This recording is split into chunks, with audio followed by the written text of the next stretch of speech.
Hello everyone. तो आज जो हम चैप्टर स्टार्ट करने जा रहे हैं बहुत ही इंपॉर्टेंट चैप्टर है। आज जो चैप्टर स्टार्ट होगा आपके सामने वो बायोटेक्नोलॉजी है। बायोटेक्नोलॉजी में भी आप देखेंगे दो पार्ट आते हैं, एक तो आता है उसका प्रिंसिपल एंड प्रोसेसेस और साथ में आता है उसका एप्लीकेशन, जो कि हम नेक्स्ट चैप्टर में पढ़ेंगे। यानी इस चैप्टर में जो बायोटेक्नोलॉजी का पार्ट है उसमें हम पढ़ेंगे क्या उसका प्रिंसिपल है यानी सिद्धांत है और क्या वो प्रोसेस है जिसके द्वारा बायोटेक्नोलॉजी चलती है। ठीक हो गया।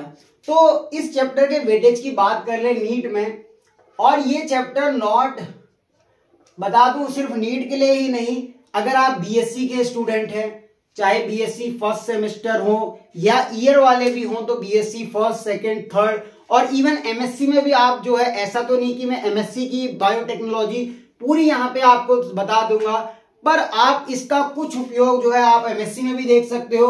यानी एमएससी में तो बायोटेक्नोलॉजी बहुत ही एक एडवांस टॉपिक हो जाता है, बहुत तगड़ा चैप्टर माना जा रहा है या माना जाता है, पर यह है कि मैं आपको उस लेवल तक छुआ सकता हूं, यानी उस लेवल तक आपको पहुंचाऊंगा। तो मैं बात कर लूं बायोटेक्नोलॉजी के वेटेज के बारे में, तो बायोटेक्नोलॉजी पहले चैप्टर अगर हम स्टार्ट कर रहे हैं तो बायोटेक का वेटेज कितना है सर? ये दो चैप्टर है और दोनों चैप्टर का मिला के लगभग नहीं तो 12 से 15 क्वेश्चन का वेटेज है। यानी इन्हीं दो चैप्टर से आपको 12 से 15 क्वेश्चन मिल सकते हैं। तो 12 चक्को 48 और क्या हो सकता है 15 चक्को 60। तो अकेले नीट में 60 नंबर का वेटेज ये दो चैप्टर ही रखते हैं। और आपने देखा रिप्रोडक्शन इन ऑर्गेनिज्म हटा दिया गया है, एक चैप्टर डिलीट हो गया है, तो कुछ इफेक्ट इसमें भी पड़ सकता है। मतलब आप 13 से 15 क्वेश्चन जो है इन दोनों चैप्टर से मान सकते हैं, एक तो प्रिंसिपल एंड प्रोसेसेस से और साथ में क्या सर एप्लीकेशन से। आपको एक बार मैं बता दूं कि एक बार ऐसा हुआ था कि 2011 और 12 में एक ऐसा साल था जिसमें इससे 11 क्वेश्चन पूछे गए थे और 20 में इससे सर 7 क्वेश्चन पूछे गए थे। यानी कि आप देख रहे हैं 2011 में इससे अकेले बायोटेक जो कि प्रिंसिपल एंड प्रोसेस है इसी से 11 क्वेश्चन पूछ लिए थे और 2020 में 7 क्वेश्चन पूछे थे। और ये ट्रेंड जो है आप देखना 22 में आके देखना, 21-22 में तो बायोटेक वाले चैप्टर से लगभग 12 क्वेश्चन आए थे सर दो चैप्टरों से। तो आप देख रहे हैं एक तो वो आपको मेंडल वाली जेनेटिक्स यानी कि हमारा जो भी मॉलिक्यूलर जेनेटिक्स और क्या कहते हैं प्रिंसिपल एंड प्रोसेस वाला जो वहां पे है प्रिंसिपल्स ऑफ इनहेरिटेंस, वहां से आपको 12 से 15 क्वेश्चन मिलते हैं। तो आप देखो ये 60-60 120 मतलब कि लगभग 100 नंबर का वेटेज आपको 4 चैप्टरों से मिल रहा है सर। तो आइए इसके बारे में अच्छे से बात करेंगे। तो स्टार्ट कर लेते हैं बायोटेक्नोलॉजी के बारे में। देखो आप मेरे बारे में सब कोई जान चुके होंगे अब तक। मेरा नाम सूरज है, मैं आपको जो है जूलॉजी, बॉटनी और केमिस्ट्री भी पढ़ाता हूं, पर केमिस्ट्री क्लासेस नहीं आ पा रही है किसी कारणवश से। तो मैं आपको जो है बायोटेक्नोलॉजी स्टार्ट करने जा रहा हूं। मैं अभी आपको जो बायोटेक को समझाऊंगा ना, वो ऐसा नहीं कि आप अगर अपनी एनसीईआरटी खोलेंगे तो आपको कई चीजें समझ में नहीं आएंगी, क्योंकि एनसीईआरटी में जो है प्रिंसिपल्स ऑफ बायोटेक्नोलॉजी उसमें दो पार्ट होते हैं, जेनेटिक इंजीनियरिंग और साथ में एक और पार्ट होता है हमारा क्या बायो प्रोसेस इंजीनियरिंग। तो उसके बारे में बाद में बात करेंगे। आपको अभी एनसीईआरटी नहीं पढ़नी है, आपको पूरा ट्रस्ट किस पे करना है सर? पूरा ट्रस्ट मुझ पे करना है, मैं बायोटेक्नोलॉजी को कैसे आगे बढ़ाऊंगा। तो अभी आप मेरे साथ चलेंगे और नोट्स बनाएंगे। बात करते हैं बायोटेक्नोलॉजी की। पहली बात डेफिनेशन देखते हैं। ये डील करता है with technique of using live organism. देखो बायो का मतलब क्या होता है ना सर, लिविंग। तो बायो का मतलब ही क्या होता है, आपको संधि विच्छेद आना चाहिए। यानी ये क्या है सर, लिविंग यानी लाइफ फॉर्म है। यानी बायो मतलब क्या होता है, लाइफ हो जिसमें, ठीक है, लाइफ हो। और टेक्नोलॉजी मतलब टेक्नोलॉजी हुआ।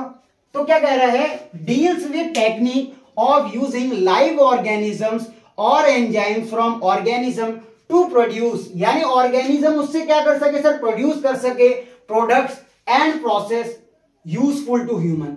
मतलब ऐसी प्रोसेस करनी है, ऐसी टेक्नोलॉजी लगानी है जो लिविंग ऑर्गेनिज्म के लिए या तो यूजफुल हो और क्या हो सर, उसका जो प्रोडक्ट बन रहा है ना वो ह्यूमंस के लिए यूजफुल हो। अच्छा, इस सेंस में बात कर लें तो क्या आप मेकिंग कर्ड यानी दही बनाते हैं, ब्रेड बनाते हैं। अब ये वाइन सुनते ही कई लोगों के मन में खुशी आ गई होगी कि क्या सर वाइन भी इससे बन रही है? हाँ, ये भी बायोटेक का पार्ट है। Which are all the microbes mediated processes, ये भी बायोटेक का पार्ट होता है। पर आजकल बायोटेक इतने में ही सिमट कर नहीं रह गई, बायोटेक का उपयोग जो है बहुत ही एडवांस लेवल में जा चुका है। यानी आज हम जेनेटिकली मॉडिफाइड ऑर्गेनिज्म भी बना रहे हैं, यानी कि एक हिसाब से बायोटेक इतना आगे बढ़ चुका है कि जिसकी आप कल्पना भी नहीं कर सकते। आजकल जो है ना बायोटेक का सोर्स बहुत बढ़ चुका है और हर जगह जो है बायोटेक यूज हो रही है। तो ये तो पुरानी बातें थी। अब न्यू डेफिनेशन बायोटेक की हम सीखेंगे कब? बाद में। तो अभी आपने बायोटेक के बारे में इतना जाना, तो अब हम बात करेंगे ना बायोटेक की एप्लीकेशन के बारे में। यानी एप्लीकेशन तो अगले चैप्टर में आएगा, मतलब बायोटेक का हम यूज कहां कर रहे हैं तो वो टेक्नोलॉजी समझेंगे। पहले आप इसको नोट कर लो।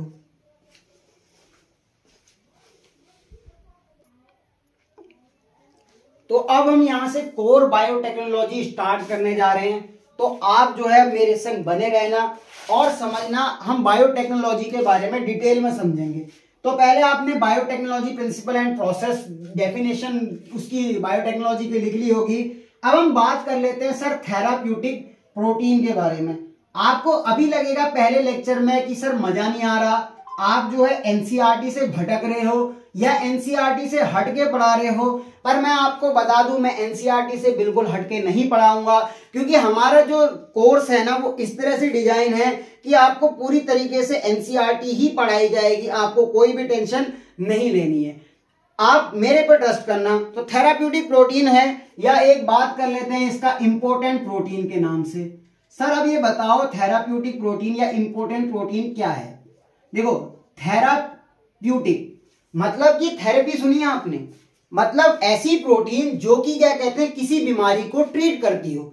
आपको याद रखना है थेराप्यूटिक प्रोटीन से ऐसी प्रोटीन जो किसी बीमारी को ट्रीट करने के काम आ रही हो, तो उसको क्या बोलते हैं सर? थेराप्यूटिक प्रोटीन बोलते हैं। अब ऐसी एग्जाम्पल क्या हो सकते हैं सर थेराप्यूटिक प्रोटीन के? तो आप एग्जाम्पल में लिख सकते हो सर क्या इंसुलिन लिख सकते हो, और क्या लिख सकते हो? FSH लिख सकते हो। अब FSH का मतलब क्या होता है? तो मैंने आपको जब ह्यूमन रिप्रोडक्शन पढ़ा रहा था या रिप्रोडक्टिव हेल्थ पढ़ा रहा था तो उसमें FSH बताया था सर फॉलिकल स्टिमुलेटिंग हार्मोन।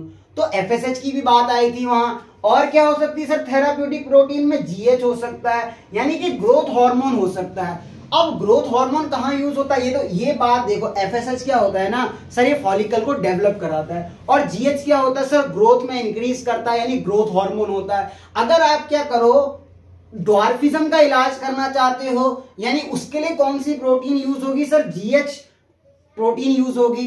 तो आपका जीन ऑफ इंटरेस्ट किस पे होगा सर? GH के, यानी ग्रोथ हार्मोन को जो DNA बनाता है ना उस पर आपका जीन ऑफ इंटरेस्ट होगा। तो मैं बात कर लूं आपको, यानी प्रोटीन ऑफ इंटरेस्ट की बात करेंगे वहां पे। तो इंसुलिन क्या है ना सर, पहले जमाने में देखो क्या होता था, ये थेराप्यूटिक प्रोटीन जो इंसुलिन है ना, आपने सुना होगा डायबिटीज मेलाइटस का केस। डायबिटीज मेलाइटस में क्या होता है, हमारा जो ब्लड होता है ना उसमें शुगर का लेवल क्या होता है सर? इंक्रीज हो जाता है। जब शुगर का लेवल क्या होगा सर? इंक्रीज करेगा, यानी ब्लड शुगर लेवल बढ़ जाएगा। तो वो किसकी कमी के कारण होता है सर? इंसुलिन प्रोटीन की कमी के कारण होता है। तो क्या होता है ना, इंसुलिन जब बढ़ा ना, इंसुलिन जीन की जरूरत है हमें, और हमारे अंदर क्या हो रहा है सर? ब्लड में शुगर का लेवल इंक्रीज हो रहा है। तो पहले क्या करते थे ना कि आप क्या करते थे? पिग लेते थे या हॉर्स ले लेते थे। पिग मतलब क्या होता है? सुअर, और हॉर्स मतलब हो गया घोड़ा, इतना तो पता ही होगा। तो पिग लेते थे या हॉर्स लेते थे। अब इसको करते क्या थे सर? पिग या हॉर्स को सर मार दिया जाता था। अच्छा, मार देते थे। तो मार कर क्या करते थे ना, उसका पेनक्रियास से हम क्या करते थे? आइलेट्स, जैसे हमारा पेनक्रियास होता है तो आइलेट्स ऑफ लैंगरहैंस होते हैं उसमें, तो हम क्या करते थे ना, इनके पेनक्रियास से इंसुलिन को निकालते थे। तो इसमें होता क्या था सर? हमारे अंदर इंसुलिन की कमी है।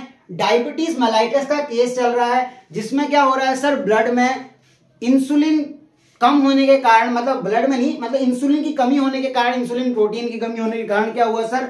ब्लड में क्या हुआ? हमारा शुगर बढ़ गई। अब ब्लड में शुगर बढ़ी, इंसुलिन की आवश्यकता है, नीड है। तो हम क्या करेंगे ना, पिग में से या हॉर्स को किल करके, यानी उसको मार के, उसके पेनक्रियास से सर इंसुलिन जीन निकालेंगे। यानी हमने क्या करा? इंसुलिन जीन कहां से प्राप्त करी सर? पिग से। तो ये किस प्रकार की इंसुलिन हुई या कौन सी इंसुलिन टाइप की हुई? सर ये पोर्साइन इंसुलिन हुआ। तो ये क्या करता है ना, कभी कभी आप देखना जब पोर्साइन इंसुलिन आपने लिया तो वो क्या करेगा, ऐसा करेगा कि या तो उसमें किसी प्रकार की एलर्जिक रिएक्शन कॉज कर देगा, और आप जो है ह्यूमन का इंसुलिन नहीं ले रहे हो, आप पोर्साइन इंसुलिन ले रहे हो, तो क्या होगा ना सर, वो एक तो एलर्जी कॉज कर सकता है और साथ में वो इफेक्टिवली काम भी नहीं कर सकता, क्योंकि आप क्या कर रहे हो सर, एक सुअर का यानी पिग का इंसुलिन ले रहे हो, तो जरूरी है कि वो बॉडी में आपके उतना ही इफेक्टिवली काम कर सके, नहीं कर पाएगा। तो क्या होता है ना, पहले के जमाने में जब बायोटेक्नोलॉजी उतनी डेवलप नहीं थी तो क्या कहते हैं, पिग को और हॉर्स को किल करके मार कर हम क्या लेते थे सर, इंसुलिन लेते थे, और डायबिटीज मेलाइटस के केस में जिसको इंसुलिन के इंजेक्शन चाहिए होते थे, वो क्या किया जाता था, जो पोर्साइन इंसुलिन होता था उसको इंजेक्ट कर देते थे उस पर्सन में। उससे क्या होता था ना सर, ऐसा होता था कि या तो उसमें एलर्जी कॉज हो जा रही है, या फिर वो उतने अच्छे से इफेक्टिवली काम नहीं कर पा रहा है, या फिर अदर दिक्कत आपको देखने को मिल जा रही थी। तो ऐसा होना लाजमी है क्योंकि वो पोर्साइन इंसुलिन है, ना कि ह्यूमन का इंसुलिन। पर अब के जमाने में ऐसा नहीं किया जाता, क्योंकि एक तो क्या हो रहा है ना सर, हम अपनी जान बचाने के लिए दूसरे ऑर्गेनिज्म को मार रहे हैं। मतलब उसको भी तो जीने का हक है, मतलब हमें जीना है, तो इसका मतलब ये नहीं कि हम सबको खत्म कर दे जाएं, ऐसा नहीं करना है। और हमें तो इनको जो है बचाना है, ना कि इनको मारना है। तो आने वाली जो पीढ़ी है वो कैसे देखेगी? अगर मान लो हम पिग को ही इतना किल कर देते इंसुलिन के चक्कर से, तो पिग कहां बच पाते? इंसान ही बचता, फिर पिग थोड़ी बच पाते, या हॉर्स तो फिर रह ही नहीं जाते। तो क्या हुआ ना, एक अलग टेक्नोलॉजी डिजाइन की गई, मतलब एक ऐसी ब्रांच खोली गई बायोटेक्नोलॉजी में, जिसमें क्या किया गया कि ऐसा हुआ कि जैसे कोई ऑर्गेनिज्म या फिर कोई ह्यूमन डेथ हो गई, जिसकी मान लो किसी की भी डेथ हो गया, वो क्या करेगा, अपनी बॉडी ट्रांसफर कर देगा, यानी डोनेट करेगा किसको सर, हॉस्पिटल्स को। अब उस हॉस्पिटल में क्या होगा, आपने मतलब जैसे कोई खत्म हुआ आपके रिलेशन में तो नहीं कहूंगा, मतलब आपने क्या कहते हैं कुछ ऐसा देखा जहां पे कोई ऑर्गेनिज्म या कोई ह्यूमन डेथ हुई जिसकी, उन्होंने क्या किया, अपनी फैमिली का जो मेंबर डेथ हुई थी जिसकी, उसकी बॉडी को डोनेट कर दिया। जैसे कुछ लोग करते हैं सर, डोनेट करते हैं, मतलब जैसे क्या होता है कि आप देखते हो, जो अगर एमबीबीएस में जाओगे तो वहां पे आप क्या देखोगे सर, जो ऑर्गेनिज्म, मतलब ऑर्गेनिज्म तो नहीं, मतलब जो ह्यूमन बीइंग्स होते हैं ना, उनकी आप डेड बॉडी पे ही तो इलाज करते हो, वो क्या होती है सर, डोनेट की हुई होती हैं, वो स्टडी में काम आती हैं सर, किसमें, एमबीबीएस में, या अदर एग्जाम में भी, जो क्या कहते हैं जो नीट संबंधी होता है, ऐसा नहीं कि सिर्फ एमबीबीएस, कई जगहों पर वो डेड बॉडी काम आती है। तो क्या होता है ना, वो जो डेड बॉडी किसी ने दी है, तो उसके में पेनक्रियास से क्या करते हैं ना सर, आइलेट्स ऑफ लैंगरहैंस जो होती है उसको निकाल कर, यानी पेनक्रियास को निकाल कर, अपना जो प्रोटीन ऑफ इंटरेस्ट है जिसकी हम बात कर रहे हैं, इंसुलिन को निकालने के लिए क्या करते हैं ना, डीएनए निकालते हैं उसमें से, यानी उनका प्रोटीन ऑफ इंटरेस्ट इंसुलिन चाहिए था, उन्होंने उसमें से क्या किया, आइलेट्स ऑफ लैंगरहैंस से डीएनए को एक्सट्रैक्ट किया, डीएनए को निकाला, और साथ में क्या करा ना सर, उससे अब जो डीएनए एक्सट्रैक्ट हुआ उससे क्या करेंगे ना, बहुत सारा इंसुलिन प्रोड्यूस करेंगे, और वो हमारे करोड़ों उपभोक्ताओं के काम आएगा। यानी कि अब वो समस्या खत्म हो गई। अब हमें ऐसा नहीं कि पोर्साइन इंसुलिन चाहिए या फिर क्या कहते हैं किसी हॉर्स का इंसुलिन चाहिए, अब वो समस्या खत्म हो गई। मतलब हमने क्या किया, किसी ने अपनी किसी ह्यूमन बीइंग ने अपनी जो है डेड बॉडी को डोनेट कर दिया था, शुरू में ही कह दिया था, एक साइन कर दिया था कि मेरी बॉडी को आप जो है डोनेट कर दीजिएगा। तो हॉस्पिटल वालों ने क्या किया, उसमें से इंपॉर्टेंट ऑर्गन निकाल लिए, साथ ही उस ह्यूमन का और क्या कहते हैं पेनक्रियास भी ले लिया, और पेनक्रियास को लेने से क्या हुआ सर, उसमें से डीएनए का एक्सट्रैक्शन हुआ, आइलेट्स ऑफ लैंगरहैंस से डीएनए को निकाला गया, और जो डीएनए निकला अब वो करोड़ों उपभोक्ताओं में इंसुलिन बनाने का काम कर रहा है। तो थेराप्यूटिक प्रोटीन में आपने क्या देखा कि या तो हमने इंसुलिन पे काम किया, या फिर एफएसएच पे काम कर रहे हैं, या फिर जीएच पे काम कर रहे हैं। तो हमने ये सब देख लिया। तो अब क्या किया कि इसके लिए टेक्नोलॉजी डिजाइन की गई। किसके लिए सर, इसी सब चीज के लिए टेक्नोलॉजी डिजाइन की गई। वो टेक्नोलॉजी क्या कहलाई सर, रिकॉम्बिनेंट डीएनए टेक्नोलॉजी। तो आपको समझ में आया कि रिकॉम्बिनेंट डीएनए टेक्नोलॉजी की जरूरत क्यों पड़ी, क्योंकि हम सर ऐसा इंसुलिन तो नहीं यूज कर सकते जो क्या कहते हैं किसी में एलर्जी कॉज करे और साथ में उसकी इफेक्टिविटी भी अच्छी नहीं हो, और उसके लिए क्या किसी ऑर्गेनिज्म को किल करना सही है? नहीं।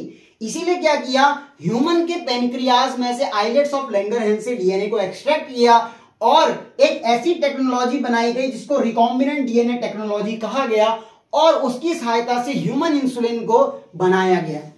तो आइए बात कर लेते हैं उसके बारे में। तो ये रिकॉम्बिनेंट डीएनए टेक्नोलॉजी में करते क्या है, तो आइलेट ऑफ लैंगरहैंस के बीटा सेल लेते हैं, याद रखना उसमें दो सेल्स होते हैं, अल्फा सेल और बीटा सेल, तो बीटा सेल को लिया जाता है। तो आइए हम बात कर लेते हैं रिकॉम्बिनेंट डीएनए टेक्नोलॉजी के स्टेप क्या है। तो पहला स्टेप क्या है सर, सबसे पहले आपको आइडेंटिफाई करना होगा, आइडेंटिफाई प्रोटीन ऑफ इंटरेस्ट, मतलब हमारा प्रोटीन ऑफ इंटरेस्ट है क्या।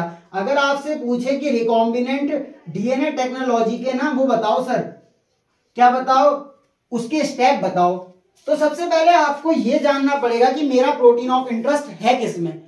अब क्या होता है, जब हम रिकॉम्बिनेंट डीएनए टेक्नोलॉजी करेंगे यानी उसमें हम डीएनए का एक्सट्रैक्शन करना सीखेंगे, यानी डीएनए को हम जो है उसमें से निकालना सीखेंगे एनिमल की सेल में से ना, तो क्या होता है सारी प्रोसेस कॉमन रहती है, यानी डीएनए एक्सट्रैक्शन की प्रोसेस जो है कॉमन रहेगी, पर सबका प्रोटीन ऑफ इंटरेस्ट अलग अलग हो सकता है। मान लो मुझे किस पे काम करना था सर, इंसुलिन पे काम करना था, मेरा टारगेट प्रोटीन क्या है सर, इंसुलिन बनाना है, हमें इंसुलिन बनाना है, तो डीएनए किसके लिए कहां से लेना पड़ेगा सर, पेनक्रियास से लेना पड़ेगा, आइलेट्स ऑफ लैंगरहैंस में बीटा सेल से लेना पड़ेगा, तो मेरा टारगेट था इंसुलिन।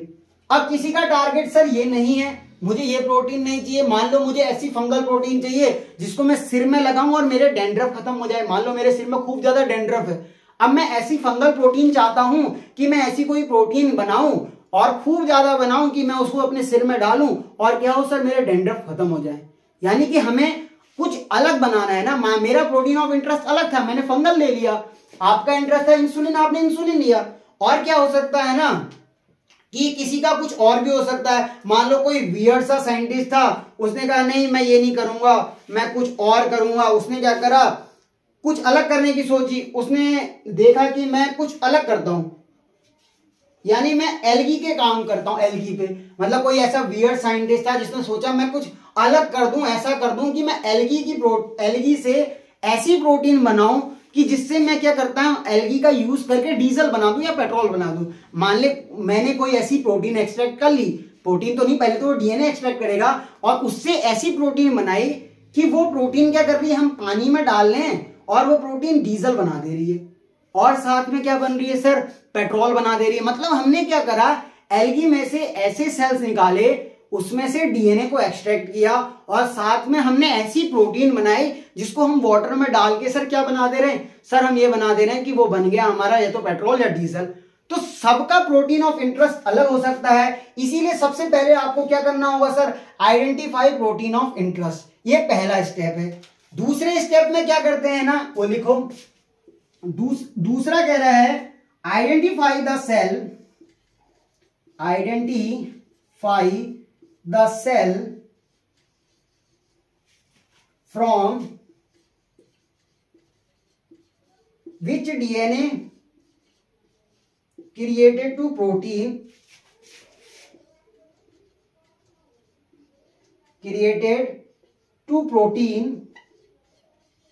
can be isolated। देखो मुझे ये याद है, पर मेरी इंग्लिश मैंने आपको बताया था कि थोड़ा यूएस और जर्मनी से मैंने पढ़ाई करी है, तो मैं अपनी इंग्लिश में थोड़ी दिक्कत कर देता हूं। अगर मैं ये ना लिखूं तो मैं इजमारी नहीं लगा पाऊंगा और मैं अलग चले जाऊंगा, क्योंकि मैं इंग्लिश का टीचर नहीं हूं सर, मैं किसका टीचर हूं सर, बायो का टीचर हूं, टीचर भी नहीं हूं यार, तुम्हारा भाई जैसा ही हूं। आप वो देखो दूसरा स्टेप क्या कह रहा है, आपको ये करना है, आइडेंटिफाई करना है सेल फ्रॉम विच, जिससे वो डीएनए क्या करे, प्रोटीन बना सके, कैन बी आइसोलेटेड। पहले आपको वो सेल ढूंढनी है, मतलब आपका पहला इंटरेस्ट था कि प्रोटीन ऑफ इंटरेस्ट पता लगा लो हमारा किस प्रोटीन पे इंटरेस्ट है, फिर आप उस सेल में देखो, वो सेल को आइडेंटिफाई करो जिसका डीएनए बना सके प्रोटीन को। क्योंकि होता क्या है, आपने ये प्रोसेस पढ़ी है, सबने पढ़ी होगी सर मॉलिक्यूलर जेनेटिक्स में। अगर मॉलिक्यूलर जेनेटिक्स नहीं पढ़ा है तो उसका इंतजार करना मेरे लेक्चरों का, मैं आपको जब जेनेटिक्स पढ़ाऊंगा उसके साथ में आपको मॉलिक्यूलर जेनेटिक्स पढ़ाऊंगा, तो आप क्या पढ़ोगे सर, सबसे पहले डीएनए होता है, डीएनए क्या करता है, डीएनए बनाता है एमआरएनए, ठीक हो गया। एमआरएनए से क्या होता है सर, प्रोटीन बनती है। मतलब डीएनए क्या बना रहा है, एमआरएनए बना रहा है, एमआरएनए से प्रोटीन बन रही है। तो इस प्रोसेस में होता क्या है कि जब डीएनए कन्वर्ट होता है एमआरएनए में, तो इसको बोलते हैं सर ट्रांसक्रिप्शन। क्या बोलते हैं सर, ट्रांसक्रिप्शन। तो अगर डीएनए से एमआरएनए बनेगा तो इसको बोलेंगे ट्रांसक्रिप्शन, और एमआरएनए से जब प्रोटीन बनेगा तो इसको बोलेंगे ट्रांसलेशन। क्या बोलेंगे, ट्रांसलेशन। तो डीएनए से एमआरएनए पहले बनेगा, फिर प्रोटीन बनेगा। तो सबसे पहले आपको जरूरत क्या है सर, डीएनए की जरूरत है। मतलब आपको ऐसा डीएनए लेना है जिससे ये प्रोटीन बन सके। आपका पहले तो प्रोटीन ऑफ इंटरेस्ट पता लगा लिया, हमें ये प्रोटीन चाहिए। अब इस प्रोटीन को बनाने के लिए डीएनए भी तो चाहिए होगा। ऐसा थोड़ी कि प्रोटीन आपको डायरेक्ट मिल जाएगी, कहीं हवा में लटकी आपने प्रोटीन तोड़ ली, ऐसा नहीं होता है। देखो मैं पहली बार बायोटेक्नोलॉजी यूट्यूब में पढ़ा रहा हूं या कहीं भी पढ़ा रहा हूं, तो हो सकता है मेरे मुंह से कुछ गलत टर्म निकल जाए, तो आप उसमें क्या कहते हैं, क्या करना, थोड़ा बनाए रखना, शांति बनाए रखना। क्योंकि गलत तो टर्म में, ऐसा नहीं कि मैं गाली दे दूंगा, वो नहीं। मतलब क्या होता है, कभी कभी क्या कुछ गलत चीज भी पढ़ा सकता हूं, तो ऐसा तो नहीं मैं बिल्कुल गलत पढ़ाऊंगा, पर आपको जो है थोड़ा समझना होगा मैं क्या कहना चाह रहा हूं। देखो आपको प्रोटीन ऑफ इंटरेस्ट चाहिए था, सबसे पहले आपने क्या किया, आइडेंटिफाई किया प्रोटीन ऑफ इंटरेस्ट, यानी पता लगाया कि कौन सी प्रोटीन चाहिए, आपको पता चल गया। अब इस प्रोटीन को बनाने के लिए ऐसा नहीं किसी पेड़ में लटकी है तो आप पेड़ से तोड़ लाऊं, उसके लिए आपको क्या आइडेंटिफाई करना पड़ेगा सर, डीएनए आइडेंटिफाई करेगा। यानी वो सेल आइडेंटिफाई करेगी जिसमें ये डीएनए मिल रहा है और जिससे ये प्रोटीन बन रही है। तो सेकंड स्टेप था identify the cell from which DNA created to protein can be isolated. अब जो थर्ड पॉइंट होता है ना, फिर हम करते हैं obtain DNA from this cell. फिर हम उस सेल में से डीएनए को निकालते हैं, obtain DNA from this cell. अब हमारा जो फोकस रहेगा ना वो इस पे रहेगा। जो रिकॉम्बिनेंट डीएनए टेक्नोलॉजी है वो इस पे फोकस करके हम चलेंगे कि अब हम क्या करेंगे, हमने पहले प्रोटीन ऑफ इंटरेस्ट पता लगाया कि हमें कौन सा प्रोटीन बनाना है, मैं किसके ऊपर काम करना चाहता हूं। मान लो मैं फंगल के ऊपर काम करना चाहता था, तो मैंने क्या किया, ऐसा प्रोटीन बनाना चाहता था कि जिससे क्या हो सके सर, ऐसा प्रोटीन बन जाए जिससे हम अपने सिर के डैंड्रफ को खत्म कर दें। किसी का ये भी मन नहीं था, कई साइंटिस्ट ये सोच रहे थे मैं एल्गी पे काम करूं और मैं क्या करूं, ऐसी प्रोटीन बना दूं जिससे कि क्या कहते हैं, अगर मैं उसे पानी में घोलूं तो या तो डीजल बन जाए या पेट्रोल बन जाए।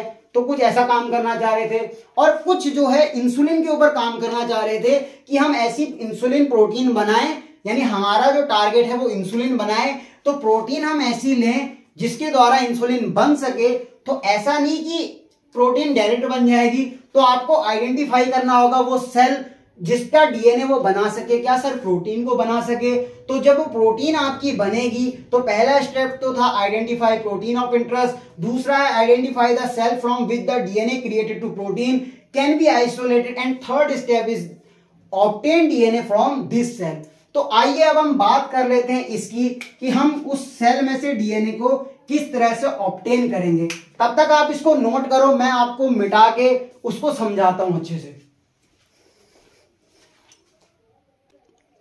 चलो बात कर लेते हैं आप किसकी। तो अब हम समझेंगे जो तीसरा स्टेप आपने लिखा था, क्या लिखा था sir, obtain DNA from this cell. यानी अब हम जो है सेल में से डीएनए निकालना सीखेंगे।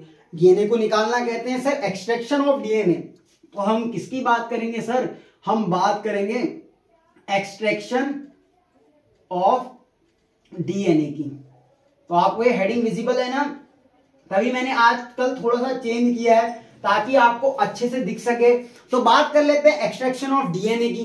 तो आप देख रहे होंगे मैं अलग अलग कॉपी ला रहा हूं, ऐसा नहीं कि बायोटेक्नोलॉजी आपको किसी एक ही चीज से पूरी तरीके से आ जाएगी, कई सारे सोर्सेस से आपको पढ़ना पड़ेगा। मैंने इसके लिए अपनी एनसीईआरटी भी खोल रखी है, साथ में मॉड्यूल खोला हुआ है, एक अलग कॉपी जिसमें मैंने अभी जो है कुछ पढ़ा समझा, और उसके बाद जो मेरी नोट्स की कॉपी है वो नोट्स की कॉपी भी मैंने इस तरह से बना रखी है।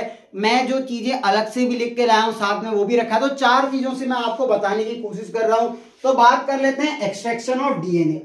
तो मान लो आपको डीएनए निकालना है, कई हो सकता है साइंटिस्ट काम कर रहे होंगे बैक्टीरियल सेल के ऊपर, यानी बैक्टीरिया से डीएनए को आइसोलेट कर रहे होंगे, कई ह्यूमन के ऊपर काम कर रहे होंगे, कई एनिमल सेल के ऊपर जो कह सकते हैं, और कई फंगल सेल के ऊपर भी काम कर रहे होंगे, और साथ में क्या हो सकता है कोई प्लांट सेल के ऊपर भी काम कर रहा होगा। यानी कि अलग अलग साइंटिस्ट अलग अलग चीज पे काम कर रहे होंगे, यानी सबका प्रोटीन ऑफ इंटरेस्ट अलग अलग हो सकता है, पर डीएनए का एक्सट्रैक्शन का जो मेथड है वो सबका सेम होगा।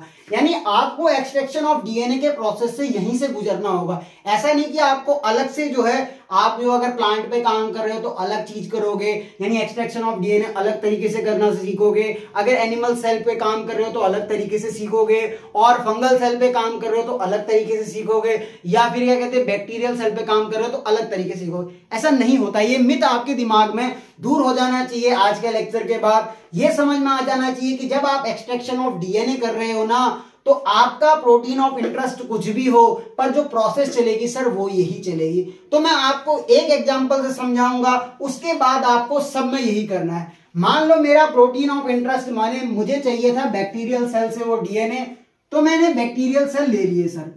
ये मान लो एक हमने ऐसे 4 बैक्टीरियल सेल ले लिए, तो ये क्या है सर हमारे बैक्टीरियल सेल हैं। बहुत बढ़िया। अब इन बैक्टीरियल सेल को क्या किया ना सर, आपने एक टेस्ट ट्यूब में डाल दिया। ये एक टेस्ट ट्यूब था, इसमें आपने बैक्टीरियल सेल को डाल दिया। बहुत बढ़िया, बैक्टीरियल सेल इसमें आ भी गए। अब क्या करा, ऊपर से आपने बफर सॉल्यूशन गिराया। ऐसा नहीं कि नीचे फेंक देना, बफर सॉल्यूशन गिराने का मतलब क्या है कि आपने उस टेस्ट ट्यूब में बफर सॉल्यूशन क्या किया सर, ऐड किया, यानी बफर सॉल्यूशन को उसमें ऐड कर दिया। ठीक हो गया। अब जो ये बफर सॉल्यूशन डाला तो आपको बैक्टीरियल सेल मिला है ना, उस बैक्टीरियल सेल से आपको डीएनए निकालना है, तो पहले आपको सेल को तोड़ के अंदर जाना पड़ेगा, तभी तो आप डीएनए निकालोगे। ऐसा थोड़ी कि आप हाथ डाला और डीएनए बाहर आ गया, नहीं, आपको इस सेल को लाइस करना पड़ेगा, यानी इसको तोड़ना पड़ेगा। अगर आपको बैक्टीरियल सेल मिला है, इससे डीएनए प्राप्त करना है, तो सबसे पहले आपको बैक्टीरियल सेल को लाइस करना पड़ेगा, यानी बैक्टीरियल सेल को तोड़ना पड़ेगा। तो आप क्या करोगे, एक टेस्ट ट्यूब के अंदर बफर सॉल्यूशन डालोगे। उस बफर सॉल्यूशन में क्या क्या होगा सर, तो उस बफर सॉल्यूशन में आप लिखो, एक तो होगा आपका ईडीटीए, साथ में होगा लाइसोजाइम। ये सबसे इंपॉर्टेंट होगा लाइसोजाइम, क्योंकि ये क्या करती है सर, बैक्टीरियल सेल वॉल को तोड़ने का काम करती है। तो बैक्टीरियल सेल वॉल को कौन तोड़ता है, लाइसोजाइम। एनसीईआरटी में सिर्फ इसी की बात की हुई है। ऐसा नहीं कि बफर सॉल्यूशन में आप सिर्फ लाइसोजाइम ही डालोगे, आप उसमें ईडीटीए भी डालोगे और साथ में एसडीएस भी डालोगे, जो कि एक डिटर्जेंट होता है। क्या होता है सर, डिटर्जेंट होता है।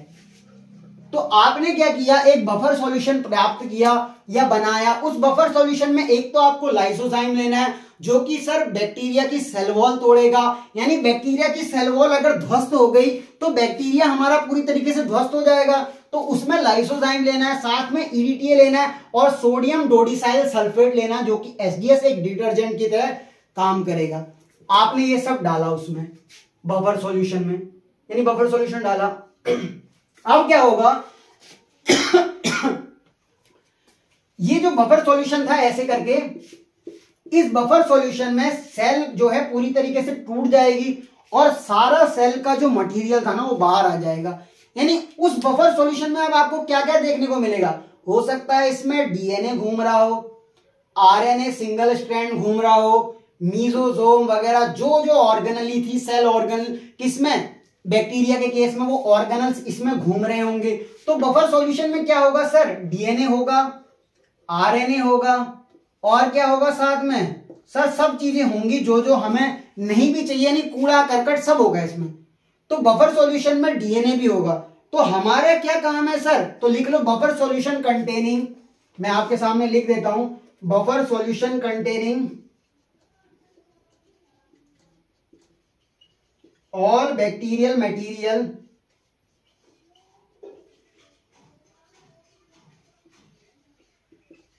that come out after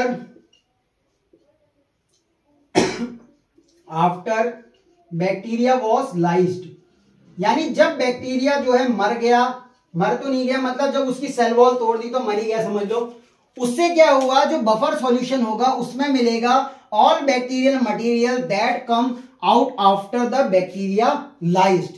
फिर क्या होगा, हम क्या करेंगे ना, अब ये एनसीईआरटी में डिस्कस है, हम क्या करेंगे, वी विल ऐड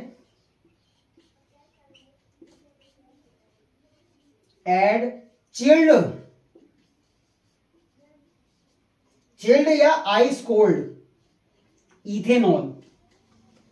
अब झूम बराबर झूम शराबी नहीं करना है ऐसा नहीं कि आपने जो है शराब डाल दी उसमें, ऐसा नहीं करना है।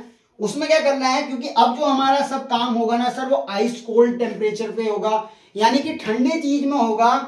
तो हम क्या करेंगे, ऐड करेंगे चिल्ड या आइस कोल्ड इथेनॉल। इससे होगा क्या, ये जो चिल्ड इथेनॉल होता है या आइस कोल्ड इथेनॉल होता है ना सर, ये डीएनए की प्रेसिपिटेशन करने का काम करता है, यानी डीएनए की पीपीटी बना देता है। और अगर वो डीएनए की पीपीटी बनाएगा तो डीएनए कहां आ जाएगा सर, टेस्ट ट्यूब के बॉटम सरफेस में, यानी नीचे आ जाएगा। तो होगा क्या, डीएनए का यहाँ पे प्रेसिपिटेट बन जाएगा सर, यानी कि यहाँ क्या बन गया, डीएनए का प्रेसिपिटेट बन गया। यहां तक आपको बिल्कुल समझ में आया। सबसे पहले आपको करना क्या था, मान लो आपने बैक्टीरियल सेल में से वो प्रोटीन निकालना है, तो आपका protein of interest bacterial cell में है, तो आपने बैक्टीरियल सेल लिया, उसको एक टेस्ट ट्यूब में डाला, उसमें क्या करा सर, बफर सॉल्यूशन डाला। Buffer solution contain lysozyme which will break the cell wall of bacteria and other चीजें जो उसमें ऐड होगी वो एसडीएस होगा, that is detergent sodium dodecyl sulphate, और ईडीटीए होगी, फुल फॉर्म होती है इथाइलिन डाई टेट्रा एसीटेट करके कुछ होती है, तो मुझे अभी याद नहीं आ रही है। तो उस बफर सॉल्यूशन में आपने ये सब चीजें डाली। अब क्या होगा, बैक्टीरियल सेल लाइस हो जाएगा, यानी बैक्टीरियल सेल टूट जाएगा। तो उस बफर सॉल्यूशन के अंदर क्या होगा, containing all bacterial material that come out after the bacterial cell was lysed. फिर क्या करेंगे, we will add chilled ice cold ethanol. So in this case the ethanol क्या करेगा, डीएनए का प्रेसिपिटेशन कर देगा, यानी अब डीएनए बफर सॉल्यूशन में नीचे की तरफ को आ जाएगा, और जो सारा कूड़ कबाड़ जो हमको नहीं चाहिए, जैसे कि आरएनए और अदर सेल ऑर्गेनेल्स जो हमें नहीं चाहिए ना, वो इसमें रह जाएगी। अब क्या करेंगे सर, तो आगे क्या होगा, डीएनए का प्रेसिपिटेट बन गया, तो आगे लिखो, एक इस टेस्ट ट्यूब के अंदर क्या होगा कि बफर सॉल्यूशन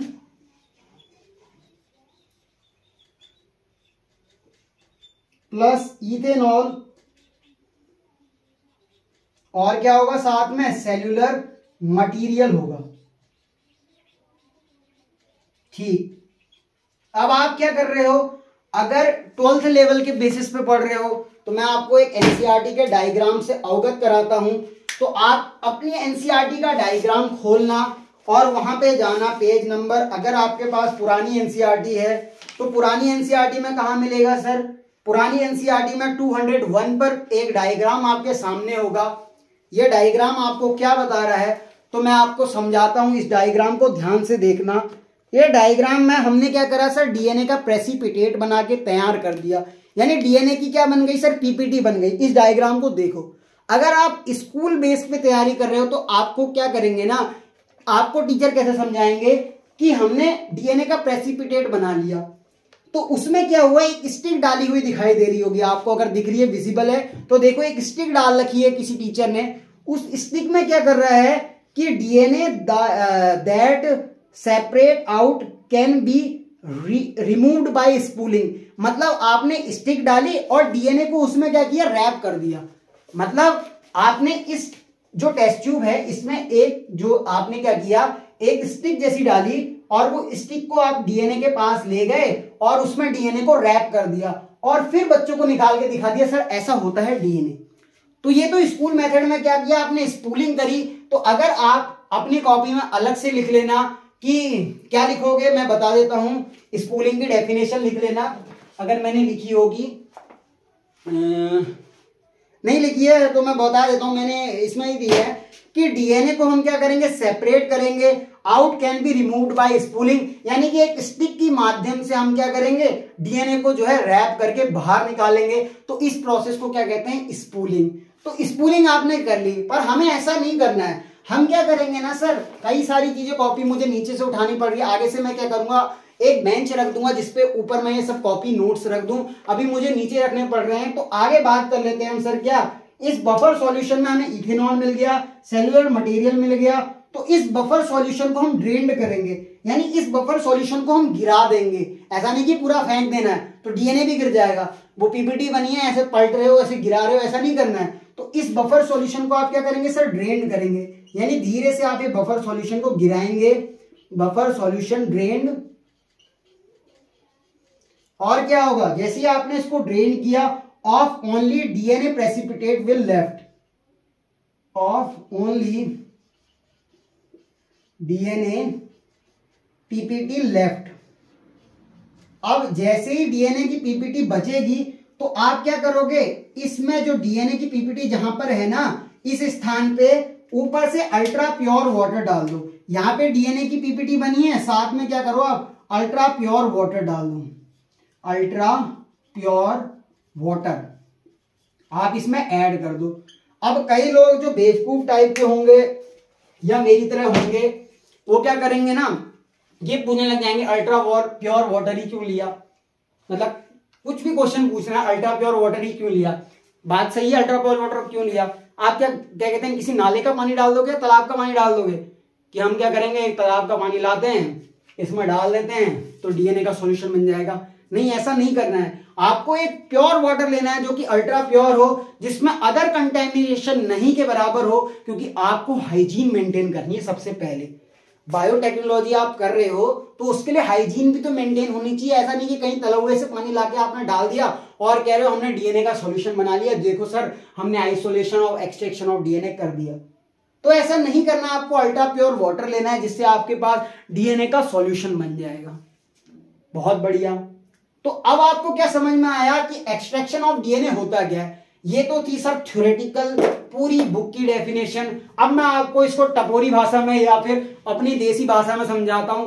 करना कुछ भी नहीं, बहुत सरल है। आप इसको जो है ना, मेरी इस भाषा को अभी जो मैं बोलने जा रहा हूं इसको रिलेट कर पाना, और मैं इसको अलग से शॉर्ट्स के रूप में भी डाल दूंगा। तो मेरी टपोरी लैंग्वेज में या मेरी देसी भाषा में सुनो, एक्सट्रैक्शन ऑफ डीएनए क्या होता है ना, बैक्टीरियल सेल ले ली, कोई भी सेल ले ली, उसको क्या किया सर, एक ऐसा हमने टेस्ट ट्यूब भी नहीं, चलो अब मैं फिर से समझाता हूं। एक्सट्रैक्शन ऑफ डीएनए करना है, बैक्टीरियल सेल ले, सीधा उसको एक डिब्बे में डाल, यानी जो कि टेस्ट ट्यूब है, उसमें तू क्या डाल, लाइसोजाइम डाल। जैसे ही तूने लाइसोजाइम डाला, बैक्टीरिया की सेल वॉल टूट गई, सारा कचरा किसमें आ गया सर, एक डिब्बे में आ गया। उस डिब्बे में क्या था, बफर सॉल्यूशन के संग डीएनए वगैरह सब कुछ था। हमें अदर चीज से मतलब ही नहीं है, अपन को क्या करने का सर, अपन को डीएनए चाहिए का है। तो हम क्या करेंगे, उसमें हमने डीएनए पाना है तो सबको बाहर फेंक, तूने सबको बाहर फेंका, अल्ट्रा प्योर वाटर मिला दिया, डीएनए का सॉल्यूशन बन गया। इतना सरल था सर, इतना कुछ पढ़ना ही नहीं है। ये तो आपको डेफिनेशन जो है बुक के हिसाब से समझनी है। तो आपको एक्सट्रैक्शन ऑफ डीएनए समझ में आ गया, यानी कि सीधा है, बैक्टीरियल सेल ली, एक टेस्ट ट्यूब लिया, उसमें बैक्टीरियल सेल डाले, लाइसोजाइम डाला, और अगर हर चीज लिखनी है लिखो साथ में। उसमें जैसे ही ये सब किया तो सब टूट गया है, कुछ भी नहीं चाहिए। अब इनमें से सिर्फ डीएनए चाहिए अपन को, तो स्पूलिंग वाला मेथड कर लो, या फिर क्या करो, इसमें सारी चीज को निकाल लो और सिर्फ अल्ट्रा प्योर वाटर मिला दो, बन गया हमारा डीएनए सॉल्यूशन। तो आपने क्या कर लिया, एक्सट्रैक्शन ऑफ डीएनए कर लिया। अब बात कर लेते हैं सर हम आगे कि ये तो सब हमने ऐसा पढ़ा सर, क्या सबके लिए यही मेथड है। मान लो हमने अभी तो सिर्फ बैक्टीरियल सेल की बात की थी, मैं फंगल सेल की बात करता तो क्या ये होता, मैं प्लांट सेल की बात करता तो क्या ये होता, अगर मैं एनिमल सेल की भी बात करता तो क्या ये होता। ऐसा आप कह सकते हो क्या? बिल्कुल। आपका प्रोटीन ऑफ इंटरेस्ट चाहे किसी में भी हो, मुझे उससे कोई भी मतलब नहीं है। आपको जो एक्सट्रैक्शन ऑफ डीएनए की प्रोसेस फॉलो करनी है वो यही करनी है। तो आप समझ चुके होंगे अब तक क्या कि सर हमें एक्सट्रैक्शन ऑफ डीएनए कैसे करना है। तो अब जो है एक शॉर्ट फॉर्म में लिख लो, आपको सारे स्टेप समझ में आ गए होंगे। अगर नहीं आए होंगे तो आप कमेंट करना। आप ये बोलना कि सर लेक्चर बड़ा हो गया तो मैं इसको शॉर्ट में कैसे समझाऊं, तो मेरी जो देसी भाषा थी उसको आपने समझ लिया होगा। और साथ में लिखो अब आगे। तो देखो, अगर फंगल सेल लेते तो क्या होता, तो फंगल सेल क्या होता है ना, इसका डीएनए आइसोलेशन करना है सर, डीएनए का एक्सट्रैक्शन करना है, डीएनए का आइसोलेशन करना है। ठीक है, अपन करेगा, होगा क्या, तो आपको जो बफर सॉल्यूशन लेना है, देखो सब में तो आपको लेना होगा बफर सॉल्यूशन। पर उस बफर सॉल्यूशन में सेल के हिसाब से डिमांड होगी कि किस सेल को क्या चाहिए। मान लो बैक्टीरियल सेल चाहिए था तो लाइसोजाइम चाहिए था। वो करता क्या है सर, बैक्टीरिया की सेल वॉल को तोड़ने का काम करता है। लेक्चर लंबा जा रहा होगा, ऐसा नहीं, धैर्य बना के रखना, आपको समझ में सब आ रहा होगा ना। मेन चीज है ना सर, अगर आपको टाइम लग रहा है तो लगे। अगर मान लो मैं इसको 30 मिनट में ही समझा दूं, 20 मिनट में ही समझा दूं, उससे क्या होगा, एक बार देख लिया, समझने की कोशिश करी, नहीं आया, फिर दोबारा देख रहे हो, 40 मिनट बर्बाद कर रहे हो। मतलब 40 मिनट आपने क्या करा, डबल तिबल देख लिया, तो हो सकता है 1 घंटा भी लग गया पर समझ नहीं आ रहा है। तो उससे बढ़िया तो 1 घंटे के लेक्चर में आराम से समझो ना उसे। तो आपने अगर बैक्टीरियल सेल लिया था तो बफर सॉल्यूशन में क्या क्या था सर, लाइसोजाइम था जो कि उसकी सेल वॉल को ब्रेक करने का काम कर रहा था, साथ में ईडीटीए था और सोडियम डोडिसाइल सल्फेट था।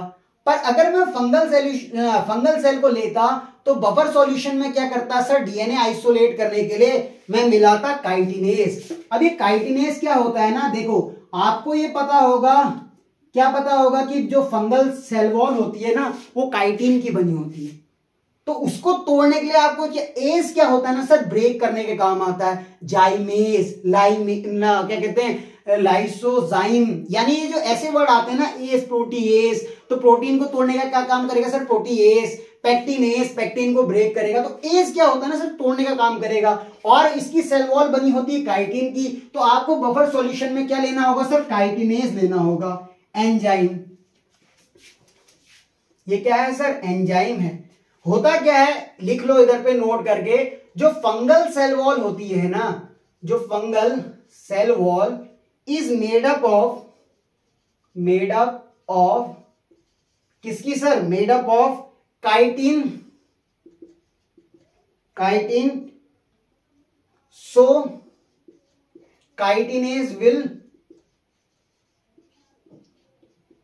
Break the cell wall. इसीलिए हमें क्या करना है सर, काइटिनेज को लेना है। अब देखो मैं इसको डायरेक्ट लिख देता हिंदी में, पर आपको नोट्स किस में चाहिए, इंग्लिश में। सबसे बड़ी दिक्कत तो ये भी है ना, मैं इसको लिख दूंगा हिंदी में, मुझे सब याद है हिंदी में, मैं इसको हिंदी में लिख दूंगा, पर नोट्स किस में चाहिए आपको, इंग्लिश में। मैं समझा किस में रहा हूं, इंग्लिश में। तो आपके पास नोट्स इंग्लिश में आ रहे हैं, मैं बता इंग्लिश में रहा हूं और समझा हिंदी में भी रहा हूं। तो आप सबको नोट करके अपने नोट्स बनाओ, अपने हिसाब से लिखो। इंग्लिश में आपको समझ नहीं आता मत लिखो, भाड़ में जाए इंग्लिश। पर आपको जिस लैंग्वेज में समझ में आता है उसमें लिखो। पर आपको एग्जाम में तो सर इंग्लिश में ही लिखना होगा, क्योंकि आप एमएससी वाले हो, बीएससी वाले हो, तो आपको किस में लिखना होगा, इंग्लिश में लिखना होगा। तो नोट्स आप एक हिसाब से रट्टा मार लेना इंग्लिश का लास्ट में, पर आपको समझ में आ जाए तो प्रैक्टिकल एप्लीकेशन जरूरी होती है, नॉट अ थ्योरेटिकल एप्लीकेशन। आपको थ्योरी आनी चाहिए, ऐसा नहीं कि एग्जाम में चाहिए तो थ्योरी तो आनी चाहिए। ऐसा नहीं कि बिल्कुल ही थ्योरी नहीं आती, आप वहां टपोरी भाषा में थोड़ी लिख के आओगे। आपको समझ आ जाना चाहिए, पर आपको रट लेनी है ये डेफिनेशन। पर अगर आप किसी इंटरव्यू में जाते हो या कहीं जाते हो तो वहां पे आप समझा सको, फिर आपको थ्योरेटिकल लैंग्वेज की जरूरत नहीं पड़ेगी। आपको आना चाहिए, आपका ब्रेन खुला होना चाहिए। तो फंगल सेल में तो सर ये हो गया। अब बात कर लेते हैं, अगर हम क्या लेते सर, प्लांट सेल लेते। मेरा इंटरेस्ट फंगल सेल में था ही नहीं, मैंने प्लांट सेल ले लिया।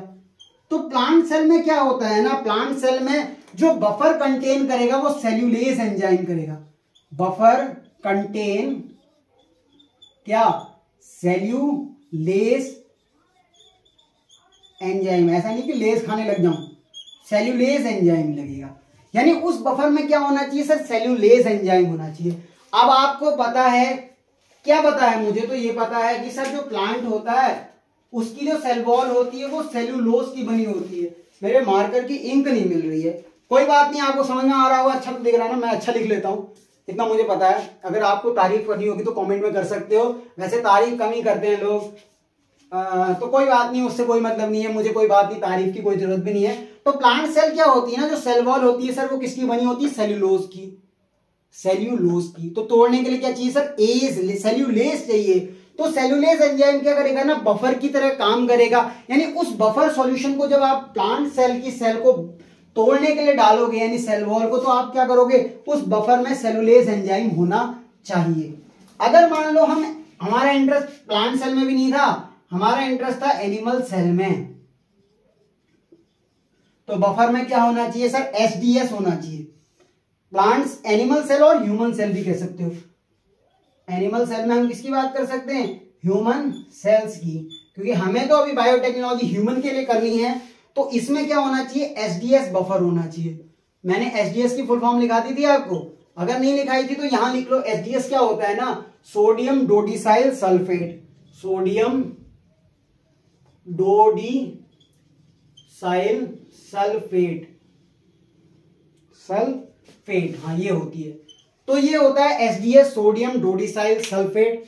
तो आपको क्या करना है ना सर, डीएनए का आइसोलेशन करना था, हमने एक्सट्रैक्शन ऑफ डीएनए समझा। आखिरकार क्या होता है ना, एक्सट्रैक्शन ऑफ डीएनए में करते क्या है, अगर आपको किसी भी डीएनए को निकालना है यानी डीएनए एक्सट्रैक्ट करना है, तो आपको सबसे पहले तो वो सेल, पहले तो आपको प्रोटीन ऑफ इंटरेस्ट पता होना चाहिए, यानी रिकॉम्बिनेंट डीएनए टेक्नोलॉजी में हम करते क्या है, तो सबसे पहले आपको ये पता लगाना है कि आपका प्रोटीन ऑफ इंटरेस्ट है क्या, पता लगा लिया। फिर आपको वो सेल आइडेंटिफाई करना है, जिससे कि क्या चाहिए सर, हमें वो मिल जाए, हमारा प्रोटीन ऑफ इंटरेस्ट जो है उसका डीएनए मिल जाए, और वो डीएनए पता चल जाए जिससे हम प्रोटीन बना सकें। तो आपको डीएनए चाहिए। डीएनए की प्रोटीन बनाने के लिए एक प्रोसेस होती है, आपने मॉलिक्यूलर जेनेटिक्स में पढ़ी होगी। क्या पढ़ी होगी सर, हमने ये पढ़ा है डीएनए से एमआरएनए बनाया जाता है, ट्रांसक्रिप्शन। प्रोटीन बनाने के लिए ट्रांसलेशन होता है। तो हमें प्रोटीन चाहिए तो उसके लिए डीएनए भी चाहिए होगा, यानी वो सेल आइडेंटिफाई करो जिसके डीएनए से प्रोटीन बन सके। दूसरा स्टेप आपको समझ में आ गया। रिकॉम्बिनेंट डीएनए टेक्नोलॉजी का तीसरा स्टेप ये था, अब हमें वो ऑब्टेन करना है डीएनए उस सेल में से। तो आइए अब उस डीएनए को ऑब्टेन करते हैं। उसके लिए हमने क्या पढ़ा, एक्सट्रैक्शन ऑफ डीएनए पढ़ा। Extraction of DNA is nothing, ये एक सिंपल डेफिनेशन आपके दिमाग में होनी चाहिए कि हमें जिस भी सेल से डीएनए को निकालना है, आपको उस सेल को ले लेना है, एक बफर सॉल्यूशन तैयार करना है। अगर आपने उसमें बैक्टीरियल सेल लिया तो लाइसोजाइम ले लो, बैक्टीरियल की सेल वॉल तोड़ देगा। अगर आपने फंगल सेल लिया तो काइटिनेज ले लो, क्योंकि उसकी सेल वॉल काइटिन की बनी होती है। प्लांट सेल लिया तो सेल वॉल किसकी बनी होगी, यानी सेल किसका होगा सर, सेल्यूलोज का, तो सेल्यूलेज ले लिया। एनिमल सेल में सेल वॉल नहीं पाई जाती, आपको पता है, तो आप बफर में एसडीएस लोगे जो कि सोडियम डोडिसाइल सल्फेट होगा। आपने एसडीएस भी ले लिया, ठीक है, मैं घूम क्यों रहा हूं, मजा आ रहा है। तो हमने ये सब कुछ ले लिया। अब ये सब चीजें ली और क्या करा, उस टेस्ट ट्यूब में डाली। तो मैंने आपको बैक्टीरियल सेल से समझाया है, सबका एक्सट्रैक्शन ऑफ डीएनए सेम है, प्रोटीन ऑफ इंटरेस्ट अलग अलग हो सकता है हर साइंटिस्ट का, पर जो एक्सट्रैक्शन करने के लिए प्रोसेस होगी वो सबकी सेम फॉलो होगी। आपने क्या किया, बैक्टीरियल सेल को तोड़ दिया, वो सब चीज एक बफर सॉल्यूशन के अंदर आ गई। उसमें आरएनए भी आया, सेलुलर ऑर्गेनेल्स भी आई, साथ में क्या कहते हैं डीएनए भी आया। ये सब क्या है, फालतू चीजें, हमें तो चाहिए सर डीएनए। तो क्या करो, या तो स्पूलिंग मेथड अपनाओ, पहले तो इचिल्ड इथेनॉल डालो, यानी आइस कोल्ड इथेनॉल डालो। उस आइस कोल्ड इथेनॉल ने क्या किया, डीएनए की पीपीटी बना दी, वो प्रेसिपिटेट होके नीचे बैठ गया। फिर क्या करना है सर, आपने जैसे ही पीपीटी बनाई उसमें क्या करो, आप ऊपर से या तो स्टिक डालो, स्टिक की सहायता से डीएनए को ऐसे लपेट के रैप करके ऊपर दिखा दो कि सर ये हमारा डीएनए का बन गया है। पर ऐसा नहीं करना, आपको उस बफर सॉल्यूशन को ड्रेन कर देना है। जैसे ही आपने बफर सॉल्यूशन गिराया उसमें से सिर्फ डीएनए लेफ्ट हो जाएगा, अल्ट्रा प्योर वाटर डाल दो, सर डीएनए का सॉल्यूशन बन गया, आपने एक्सट्रैक्शन ऑफ डीएनए कर लिया। अब मैं नेक्स्ट लेक्चर में क्या पढ़ाऊंगा सर, आपने डीएनए तो वो पता कर लिया, अब उसको रिस्ट्रिक्शन एंडोन्यूक्लियस भी होते हैं। तो अगले लेक्चर में हम जानेंगे, आपने ह्यूमन जीनोम प्रोजेक्ट पढ़ा होगा, तो क्या होता है ना, ह्यूमन डीएनए में क्या होता है, 30,000 जीन पाई जाती हैं। तो हमें ये पता लगाना पड़ेगा कि कौन सी जीन वो प्रोटीन बना रही है, तो उस जीन को काटें किसकी हेल्प से सर, रिस्ट्रिक्शन एंडोन्यूक्लियस की हेल्प से। और फिर हम पढ़ेंगे सर क्या, रिस्ट्रिक्शन एंडोन्यूक्लियस का क्लासिफिकेशन, सब कुछ पढ़ेंगे। तो आपको बायोटेक्नोलॉजी के लेक्चर नंबर 1 में कैसा लगा, आप जो है इसके बारे में कमेंट में बताओ।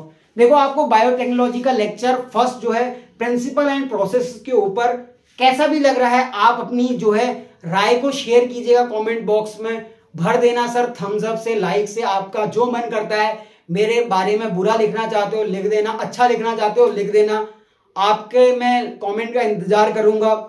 जो चीज समझ नहीं आई उसे कमेंट में लिखना। कल हम रिस्ट्रिक्शन एंडोन्यूक्लियस के बारे में बात करेंगे। अपना प्यार इसी तरीके से बनाए रखना। थैंक यू बने रहने के लिए लेक्चर में। बाय बाय, कल मिलते हैं अगले लेक्चर में। ओके। Bye bye.